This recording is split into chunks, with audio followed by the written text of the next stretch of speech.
Gas is coming. Gas warning. Gas warning. Gas warning. Gas warning. Hey. Gas, gas, gas, gas. You just get back. Get back. En Portland, Oregon, pasó algo que nadie en Washington puede ignorar. No fue un discurso, no fue un comunicado, no fue una filtración. Fue un juez federal marcando una línea. Y cuando un juez federal marca una línea, no importa quién esté en la Casa Blanca, el tablero cambia. Porque esto no se trata solo de inmigración. Se trata de poder, de límites y de una pregunta que vuelve a aparecer en Estados Unidos cada vez que el país se acelera demasiado. ¿Quién frena a quién cuando todo se ejecuta en modo urgencia? Hoy, el choque es directo. Trump versus un tribunal. Y el escenario es Oregon. Todo comienza con una orden emitida este miércoles por el juez federal de distrito Mustafa Kazubay. La orden es clara, y por eso es peligrosa para cualquiera que intente operar sin frenos. En Oregon, los agentes de inmigración deben dejar de detener personas sin una orden judicial, a menos que exista una probabilidad real de que la persona se vaya del lugar antes de que puedan verificar y proceder correctamente. Esa frase parece técnica, pero en la calle significa una cosa. Si no tienes respaldo, no puedes improvisar. Y ahí es donde la historia se vuelve nacional en cuestión de minutos. Porque esto no aparece en el vacío. Aparece en medio de operativos intensificados. Aparece en medio de tensión pública. Aparece cuando el tema migratorio está en la conversación diaria. Y aparece justo cuando mucha gente siente que las reglas se están estirando demasiado. Ahora, para entender por qué este caso se vuelve tan grande, tienes que mirar cómo llegó hasta aquí. Esto nace de una demanda colectiva propuesta contra una práctica que, según críticos, se resume en una frase brutalmente simple. Primero detengo, después justifico. Ese es el núcleo. Porque si un sistema empieza a operar así, el daño no es solo para el detenido. El daño es para la confianza. Y cuando se rompe la confianza, todo se vuelve fricción. Todo se vuelve choque. Todo se vuelve viral. Y aquí entra un detalle clave. El juez no se basó en teorías. Escuchó evidencia. Y escuchó testimonios. Gente real. Casos concretos. Y ahí aparece un nombre que, en una historia como esta, funciona como detonante. Víctor Cruz Games, 5 y 60 años. En Estados Unidos desde 1999. Un abuelo. Según su testimonio, fue detenido y retenido en un centro migratorio durante 3 semanas, a pesar de tener un permiso de trabajo válido y una solicitud de visa en trámite. 3 semanas. Ese dato por sí solo prende el debate, porque la mente del público no se queda en el detalle legal. La mente del público hace una pregunta más simple, más peligrosa, más emocional. Si esto le pasa a alguien con papeles en proceso, ¿qué queda para los demás? Y ahí es donde la noticia deja de ser de Oregon y empieza a ser de todo el país. Pero falta una capa, la capa institucional que hace que esto no se vea como un incidente aislado, sino como algo que podría ser un patrón.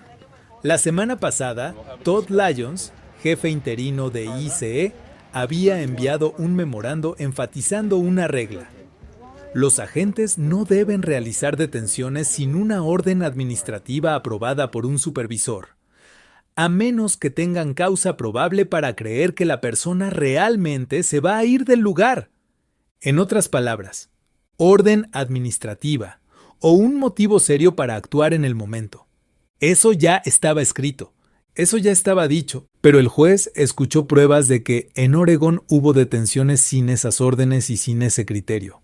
Y cuando un tribunal escucha eso, pasa algo importante. Ya no está revisando solo un caso, está revisando una manera de operar.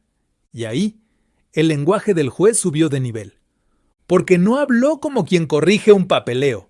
Habló como quien ve un riesgo estructural. Se refirió a acciones en el terreno con palabras muy duras. Habló de procedimientos que, según lo presentado, fueron agresivos. Y sobre todo, lanzó una frase que suena como advertencia para cualquiera con poder. El debido proceso exige que quienes tienen gran poder ejerzan gran moderación. Esa frase no es solo un mensaje a agentes, es un mensaje a la maquinaria completa, porque cuando un juez dice gran poder, no está hablando de una persona, está hablando del Estado, está hablando de un sistema que puede cambiarte la vida en minutos, y cuando dice gran moderación, está diciendo, si no te controlas tú, te van a controlar desde arriba. Ahora, antes de seguir, te lo digo claro. Este es un tema sensible y la conversación se enciende fácil. Si quieres que este canal siga trayendo historias con evidencia y cronología, apóyame con like y suscripción, porque así el algoritmo entiende que esto es información, no ruido. Sigamos. Lo importante es entender qué significa realmente una orden judicial preliminar, porque mucha gente escucha orden judicial y piensa que todo se detiene. No, una orden preliminar no es el final. Es un freno temporal mientras el caso avanza. Es como decir, hasta que no se aclare esto, se opera bajo estas condiciones. Y eso, en la práctica, obliga a ajustar procedimientos ya, obliga a cambiar la rutina, obliga a documentar mejor, obliga a pensar 2 veces. Y aquí viene lo estratégico. ¿Por qué esto pone nerviosa a la administración? Porque afecta a 3 cosas al mismo tiempo. 1. La velocidad. 2. La narrativa. 3. El efecto dominó. Primero, la velocidad. Si la regla se vuelve sin orden, solo si hay riesgo real de que se vaya, entonces cada intervención necesita más sustento. Y cuando necesitas más sustento, pierdes rapidez. Y cuando pierdes rapidez, cambias resultados. Segundo, la narrativa. La administración Trump ha sostenido una idea central: control, ley, orden. Pero un juez está diciendo, sí, pero con límites claros. Y eso abre una grieta discursiva, porque no es un rival político hablando, es un tribunal. Tercero, el efecto dominó. Si Oregon tiene esta orden preliminar, otros lugares miran. Grupos civiles miran, abogados miran, jueces miran. Y la pregunta aparece en oficinas de otros estados. ¿Aquí también se está haciendo igual? Porque así funciona. Cuando un caso pega, no se queda solo, se replica. Ahora, la historia tiene otra capa que la vuelve todavía más grande: la preocupación nacional por acciones similares. Porque no se está hablando solo de detenciones. También se ha mencionado la preocupación por operativos donde agentes entran a propiedad privada sin respaldo judicial. Y ahí ya no estamos en debate político. Ahí entramos en el debate constitucional, en derechos, en procedimientos, en el corazón del sistema. Por eso el juez dijo algo más, y esto es clave. El fundamento de una república democrática es que el poder se ejerza con moderación. Cuando escuchas esa frase, entiendes que el juez no está discutiendo un tecnicismo. Está discutiendo la dirección del país. Ahora, aquí viene una parte crítica. ¿Qué se sabe y qué no se sabe? Se sabe que hay una orden preliminar que frena detenciones sin orden judicial en Oregon, salvo un riesgo real de que la persona se vaya del lugar. Se sabe que el juez escuchó evidencia de detenciones sin ese respaldo y sin ese criterio. Se sabe que hubo un memorando interno que ya hablaba de orden administrativa o causa probable de fuga. Se sabe que el juez usó un lenguaje muy fuerte al describir lo que, según lo presentado, pasó en el terreno. Y se sabe que el caso está conectado con una demanda colectiva propuesta, lo que le da un peso distinto. Lo que todavía no se sabe es lo más importante: ¿qué tan amplia será la aplicación real de esta orden? ¿Cómo responderá el Departamento de Seguridad Nacional en la práctica? Y si esto se convertirá en un modelo que otros tribunales copien, porque una orden preliminar abre una puerta.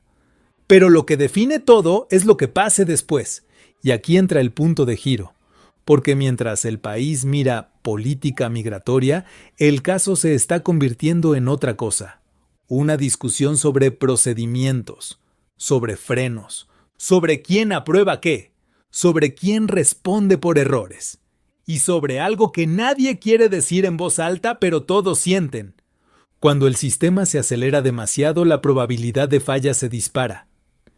Y cuando hay fallas aparecen historias como la de Víctor. Y cuando aparecen historias así, el debate cambia de tono. Ya no es estoy a favor o en contra. Es esto se está haciendo bien o se está haciendo mal. Y esa es la parte peligrosa. Porque un gobierno puede ganar un debate ideológico, pero perder un debate de procedimiento. Porque el procedimiento es la base del orden. Ahora, mira cómo se ve esta pelea por capas. Primera capa, la calle. Cómo se realizan los operativos, cómo se detiene, cómo se documenta, cómo se decide. Segunda capa, supervisión. ¿Quién autoriza? ¿Quién firma? ¿Quién respalda lo que se hizo? Tercera capa, tribunal.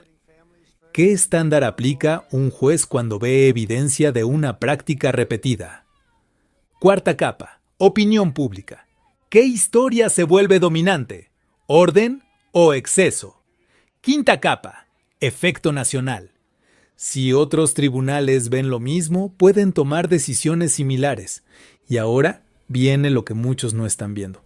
Este caso no solo frena una práctica, también obliga a los agentes y a la administración a construir mejor su defensa. Porque cuando un juez te dice, no puedes hacerlo así, tú tienes dos opciones. O ajustas el procedimiento, o te expones a más casos. Y si te expones a más casos, lo que crece no es solo el conflicto. Crece el costo, crece el desgaste, crece la presión, crece el ruido. Y el ruido es veneno para cualquier narrativa de control. Por eso, este caso puede crecer rápido, porque no es una historia de un solo día.